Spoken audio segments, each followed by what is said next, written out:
Bismillahirrahmanirrahim. Assalamualaikum warahmatullahi wabarakatuh.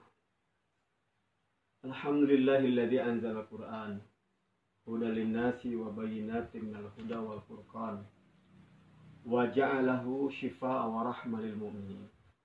Asyhadu an la ilaha illallah wa asyhadu anna Muhammadan abduhu wa rasuluh. Allahumma shalli ala sayyidina Muhammad wa ala alihi wa sahbihi wa man tabi'a hadiyahu ila yaumil qiyamah.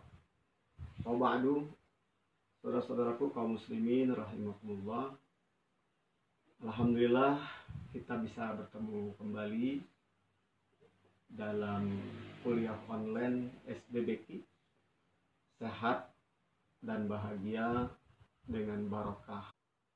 Sekedar mereview bahwa perlu sehat jasmani dan sehat rohani. Kita perlu bahagia di dunia dan bahagia sampai akhirat. Alhamdulillah kita sudah membahas bagaimana pengaruh Al-Quran terhadap kesehatan jiwa.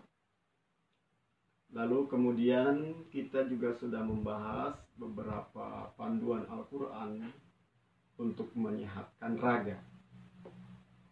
Kali ini kita ambil keberkahan Al-Quran bukan dari sisi panduannya, karena itu sudah dibahas pada pertemuan-pertemuan yang lalu. Kita akan mengungkap bagaimana pengaruh bacaan Al-Quran, baik itu bagi yang membacanya ataupun yang mendengarkannya. Bahwa ayat-ayat Al-Quran ini oleh Allah Subhanahu wa Ta'ala diturunkan sebagai obat, sebagai syifa. Dan para ulama tafsir menyebutkan bahwa syifa ini sifatnya nakirah umum, penyembuhan, ya, sebagai penawar bagi penyakit jiwa, penyakit raga bahkan yang akan kita bahas pada malam ini, dan penyakit yang sifatnya ruhiyah, syaitaniyah, nanti kita akan bahas pada pertemuan-pertemuan berikutnya. Saudara kaum muslimin rahimakumullah, banyak ayat-ayat Quran yang menjelaskan kepada kita tentang hal ini. Di antaranya adalah dalam surat As-Saffat ayat 44 yang senada dengan surat Al-Isra ayat 82 yang sudah sangat dikenal oleh kita. Wa nunazzilu minal Qur'ani ma huwa syifaa'un wa rahmatul lil mu'minin. Dan pada kesempatan ini saya tambahkan, Allah berfirman, Qul huwa lilladzina amanu hudaw wa shifaa. Jelas Allah Subhanahu wa Ta'ala menyebutkan bahwa Quran itu hudan wa shifaa. Hudan itu untuk membengkel dan memperbaiki jiwa, otak dan rasa, ya, akal dan emosional. Kemudian wasyifa, syifa ini kaitannya dengan marad. Fa idza maridtu fa huwa yashfi. Bila aku sakit, maka Allah yang menyembuhkan. Nah, di antara yang direkomendasikan oleh Allah Subhanahu wa Ta'ala, bahkan ditegaskan oleh Allah, bahwa Quran adalah syifaun. Allah yang yashfi, tapi syifatnya, penawarnya, obatnya, perantaranya adalah Al-Quran. Setelah kaum muslimin rahimakumullah, sebelum kita lebih detail berbicara tentang bagaimana pengaruh bacaan Quran terhadap fisik kita, kesehatannya dan penyembuhan penyakitnya, saya mengajak para pendengar, para pemirsa, kita buka bagaimana Allah Subhanahu wa Ta'ala menceritakan tentang Quran, kehebatan dan kedahsyatan Quran. Di antaranya dalam surat Al-Hasyr ayat 21. Allah Subhanahu wa Ta'ala berfirman, "Lau anzalna hadzal Qur'ana 'ala jabal la ra'aitahu khashi'an mutasaddian min khasyatillah." Jadi ayat ini menjelaskan seandainya Seandainya kan berarti bisa dibuktikan kalau Allah mau. Ya. Quran ini diturunkan ke gunung, niscaya gunung ini akan terlihat khasyian, penuh dengan kehusyuan, mutasaddian dan pecah berantakan. Kenapa? Min khasyatillah. Karena takut pada Allah Subhanahu wa taala. Nanti kita garis bawahi min khasyatillah. Yang ingin saya ungkap sekarang adalah mutasaddian. Gunung yang terdiri dari bebatuan dan makhluk-makhluk lainnya yang berada di gunung itu akan hancur berantakan bila Al-Quran diturunkan ke gunung. Ya, diturunkan ini bisa dibacakan, nah diperdengarkan, atau wallahu a'lam bimuradi, bagaimana yang dimaksud oleh Allah anzalna hadzal Quran. Yang pasti saudara kaum muslimin rahimakumullah, Allah Subhanahu wa taala memberikan gambaran di ayat yang lain tentang kekuasaan Allah. Kisah tentang Nabi Musa yang diminta oleh umatnya agar memperlihatkan Allah. Ya, agar memperlihatkan Allah kepada mereka jahratan. Karena Allah itu gaib, tolong perlihatkan Tuhanmu itu secara jelas, real, bisa terlihat oleh kasat mata. Pada saat Rasulullah Musa bermunajat kepada Allah, meminta agar memperlihatkan dirinya, ya. Saat masyarakatnya mengatakan arinallaha jahrah, perlihatkan kepada kami Allah itu dengan nyata. Nabi Musa munajat kepada Allah Subhanahu wa taala. Ya. Arini anzur ilaik. Perlihatkan dirimu supaya saya bisa melihatmu.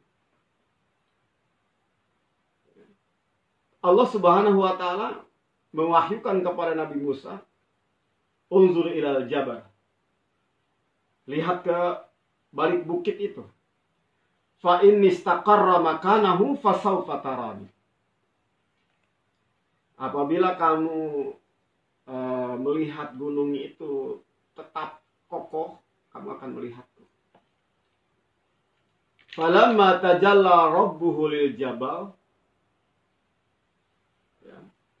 Pada saat Tuhannya, yaitu Allah Subhanahu wa taala, memperlihatkan tajalla, ya, Nabi Musa alaihi salam pingsan, gunungnya hancur berantakan. Nah ini tajallinya Allah Subhanahu wa taala. Baru dikatakan dalam tafsir itu, baru Allah mengeluarkan cahayanya. Nah, ayat Quran itu adalah kalamnya. Kalam Allah Subhanahu wa ta'ala.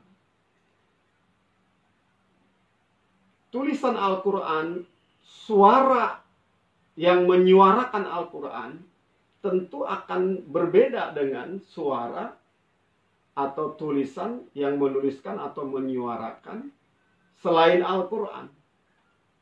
Ucapan-ucapan manusia biasa. Ada beda.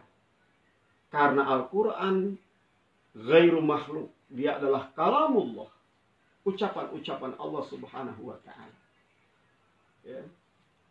Yang oleh bangsa jin disebutkan oleh Allah, diceritakan dalam Al-Quran, Qul uhiya ilayya annahu istama'a nafaru minal jinni faqalu inna sami'na Qur'anan ajaba. Ya. Qur'anan ajaba. Ajib. Quran itu ajaib. Keajaibannya seperti apa? Para jin itu yang tahu. Nah, saudara kaum muslimin rahimakumullah. Di antara keajaiban Al-Quran yang bisa dirasakan oleh alam semesta ini, Allah sebutkan juga dalam surat Ar-Ra'd ayat 31. Walau anna Qur'anan suyirat bihil jibal au qutti'at bihil ardu au kullima bihil mauta balillahil amru jami'an alaih. andaikan ada satu kitab suci yang dengan kitab suci itu gunung bisa dipindahkan, bumi yang kita injak ini bisa dipotong-potong, dan orang yang sudah meninggal bisa kembali diajak bicara, dialah Al-Quran. Dialah Al-Quran. Ini kedahsyatan Quran yang digambarkan oleh Allah Subhanahu wa Ta'ala pada benda-benda besar itu. Nah, kaum muslimin rahimakumullah, di sela-sela gunung atau di atas muka bumi ini ada manusia. Bahkan manusia yang sudah meninggal pun masih bisa dipengaruhi dengan ayat-ayat Quran. Ya. Nah, ayat-ayat Quran ini oleh Allah Subhanahu wa Ta'ala dikatakan akan mempengaruhi alam semesta dan akan mempengaruhi tubuh kita. Di antara gambaran bagaimana Quran berpengaruh pada tubuh kita, itu dalam surat Az-Zumar ayat 23, pertemuan kemarin kita bahas. Di sana disebutkan bahwa Allah menurunkan Al-Quran itu ayatnya berulang-ulang, hampir serupa, satu sama lain saling terkait, yang digambarkan oleh Allah bagi yang membacanya dengan penuh kehusyuan dan penuh pengertian, pemahaman. Taksyairu minhu juludul ladzina yakhshawna rabbahum. Bergetar kulit-kulit orang yang takut kepada Allah. Nah, ini tadi saya bilang garis bawahi kalimat khasyatillah. Jadi gunung bisa hancur berantakan dengerin Quran karena takut kepada Allah. Orang-orang yang beriman, yang takut kepada Allah Subhanahu wa Ta'ala, itu juga mendapatkan pengaruh positif. Ya, pengaruh positif pada tubuhnya. Yang digambarkan oleh Allah setelah dia mendengarkan Quran itu, summa talinu juluduhum wa qulubuhum ila zikrillah. Kemudian lembut menjadi lembut kembali kulitnya, menjadi lembut kembali hatinya ila zikrillah, mengingat Allah Subhanahu wa Ta'ala.